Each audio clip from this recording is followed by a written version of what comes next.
live action of spring training for Chris Sale and JD Martinez. Sale threw 52 pitches to 15 batters, struck out 5, walked 1, and allowed 1 hit. How about JD Martinez? 6 plate appearances, 1 double, 2 singles, and 3 walks.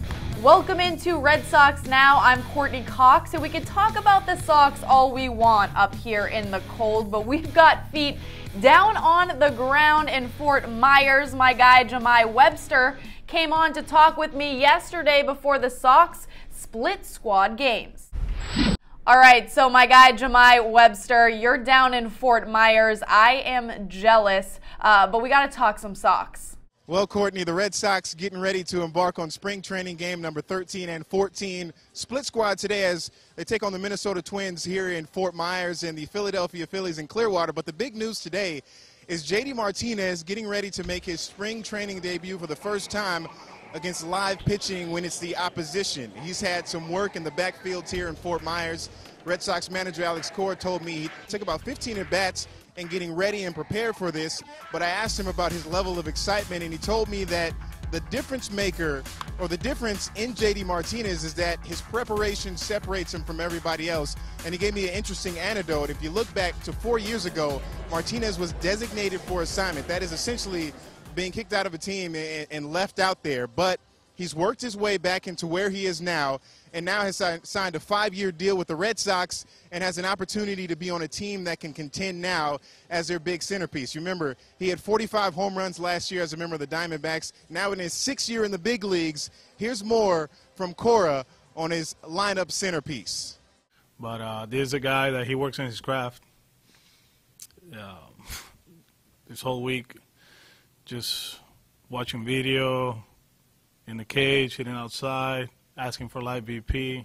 He prepares, and there's a reason for that. You know, he was designated for assignment 4 years ago, and now he's going to hit in the middle of the lineup for the Boston Red Sox, with the team that has a chance to win the World Series. So there's no coincidence that he's been successful the last few years, because he found it and he keeps working on it.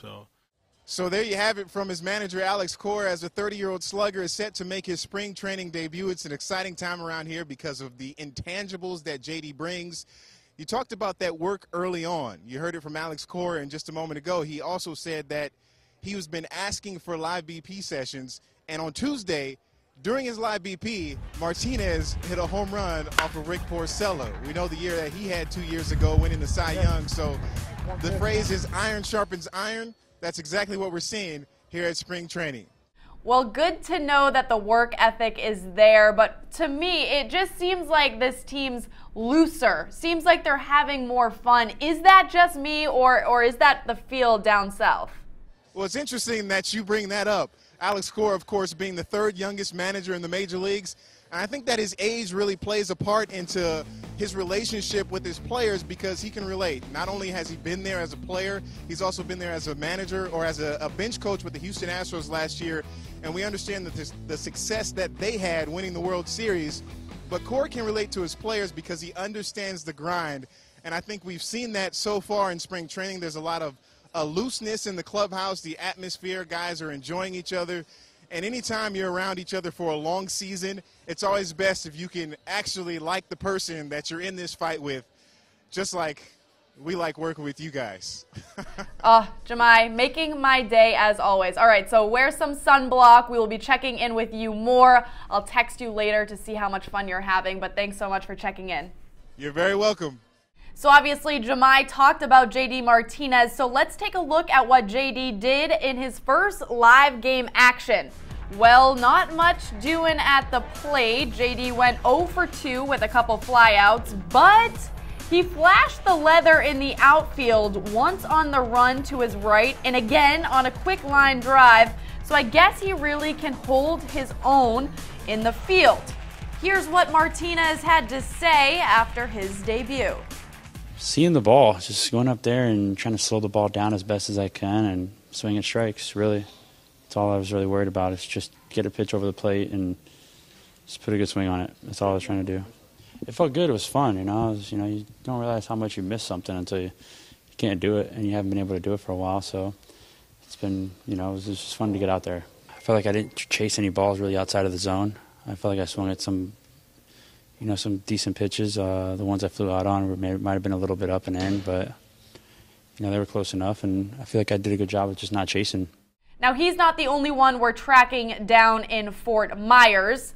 Blake Swihart has been tearing it up, batting .417 with 6 doubles, a homer, and 8 RBIs. It will still be tough for him to carve out a role on the roster, but he might be making a case as a solid trade piece. And on the other side of the ball, it's that guy, Roenis Elias. The 29-year-old pitcher has tossed 6 scoreless innings, striking out 4 with a .83 whip.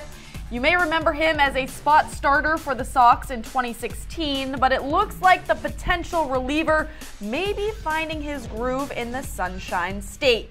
Speaking of finding your groove, what would you say if I told you that a member of the media was taking their game to the next level, doing their reports from the diamond during practice? Yeah, meet Jim Buchanan, reporter for WJWK TV in Punta Gorda, also known as Jim Kelly, Red Sox pitcher.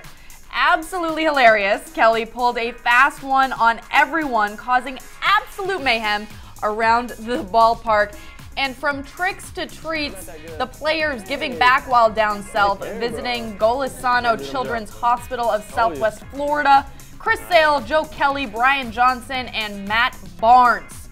And while the pitchers for the Red Sox are fluent in the language of baseball, I can't say that they are fluent in much else. Men provision an. Is this French? This is not French. Provision an. Côté ti chat laye. Laye? I went E that time. There you go. What is that language, by the way? Does anyone know? Do you guys know what language this is? Here we go. Google. Haitian Creole. We were way off. You get one guess. I'll give you $100 if you get it right. What language is this? Mandarin. You're wrong. Well, I don't know if we read it. We gave our best effort. Now I know how to read it. Like, is it Creole? Wow.